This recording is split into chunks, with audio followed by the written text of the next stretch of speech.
How do you overcome the negative opinions many Americans have about Palestinians when we see scenes such as Palestinians celebrating the 9/11 atrocity, naming Palestinian streets and parks in honor of terrorists, and showing on TV Mickey Mouse and Sesame Street type characters urging children to aspire to martyrdom against Israelis?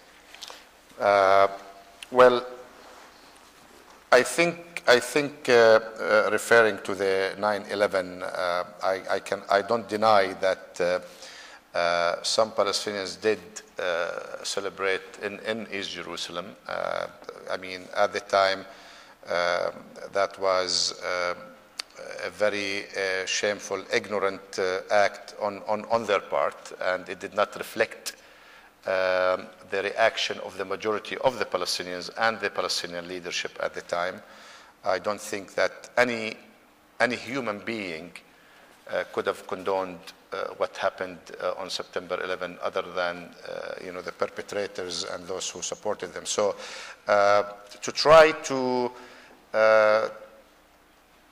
portray the Palestinians as being evil and support such things, I don't think is fair, and I don't think it is helpful in a discussion like this one, because we are human beings like others, and we share the grievings of other nations and other peoples, and I don't think it did represent the majority of the Palestinian people.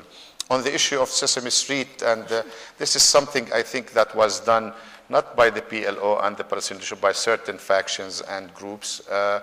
If we want to go into that territory, those who the Israelis are calling terrorists, we call them freedom fighters. And those who the Israelis are calling freedom fighters, we call them terrorists. It all depends on your own historical narrative. And the conflict is not over yet. We haven't concluded the conflict. So I am entitled to calling my freedom fighters the way I want to call them freedom fighters. The Israelis can call them terrorists if they wish. I think we will disagree until we reach an agreement. So why do they want me to erase my national memory now before I can even settle the conflict with them? Israel, last year, in the presence of the current Prime Minister, celebrated at the Knesset, which is their parliament, with members of his cabinet, setting a monument to commemorate the Jewish underground terrorist who blew up the King David Hotel in 1947. The Prime Minister was there to commemorate the monument, to celebrate the monument, to commemorate in memory of a terrorist who blew up the King David Hotel and killed dozens of British soldiers and Palestinians in 1947.